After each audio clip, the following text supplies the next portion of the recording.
tackle Section 6, Sections B and C. So the title commitment. Now this is standard in all the contracts, and this may change as the years go on, but this says that within 20 days after receiving this contract, they'll provide a title commitment saying, yes, we've done enough research where we're committed to providing title insurance on this. This doesn't change. It's pretty standard, but read through it. It definitely helps. Then we're going to talk about the survey.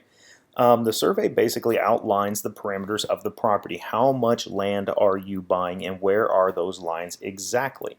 So that's a very important thing. And again, we can decide a few things when it comes to this. So within blank days of the effective date of this contract, the seller shall furnish the buyer and title company an existing survey of the property. Typically, I put about 10 days in here. It gives them some time if they got to go through some paperwork to find it. If they don't have it, it gives them a couple days to be able to hire somebody to produce a new survey. You can hire a surveyor, it costs a couple $100. They will come out, they will measure, they will give the exact lines of the property that you're going to buy. This is important because a lot of lending institutions will not lend money unless they know exactly where it is and that the property is exactly on the lines that it's supposed to be on. The lending companies are going to want to see this pretty much no matter what. I have seen scenarios where people don't care about the survey. Maybe it's an investment property that they bought and the house has been around since 1920 and there's been no fences and nothing built. Sometimes they don't worry about that. Most traditional transactions, a survey is going to be crucial and very, very important. So right here I say within 10 days the seller is going to give us the survey. Again, he needs to defend their property. The seller needs to defend their property. I'm not the one who's going to go out there and make sure the lines are correct. But we can, right here, decide who's going to buy a new survey should there not be one available.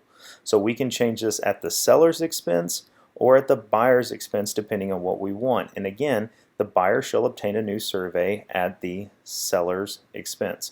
So I'm going to put that in there. If they don't have one, I'm going to have the seller pay for it, not my buyer. Again, everything's negotiable, so this is the typical way you'll see it.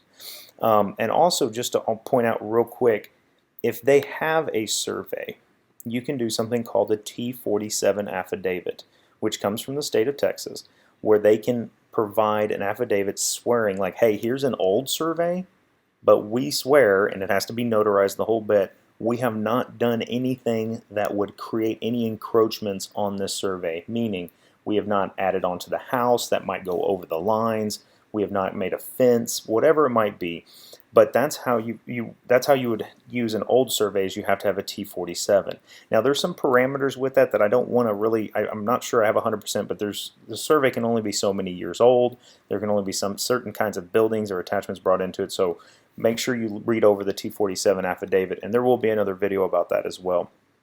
As you can see, this is the portion that most people fill out, but we do have a couple other options. We can say within blank days after the effective date of this contract, the buyer shall obtain a new survey at the buyer's expense. Okay, the buyer, that would be my client. The buyer is deemed to receive this survey. Again, I want the sellers to pay for that, so I'm not going to fill that one out. And it says right here, within blank days of the effective date of this contract, the seller at the seller's expense shall furnish a new survey. So these two right here means we are not, a T47 is not okay with us. We don't want an old survey, we want a brand new survey. So if that's what you want, you need to pick section 2 or 3, depending on, or option 2 or 3 here, depending on who you want to pay for it. If you're okay with one, which a lot of people tend to have a survey already done, this is a good way to do it. This is normally how we do it, but if you really, really just need a new survey, you're going to pick option number 2 or 3 here.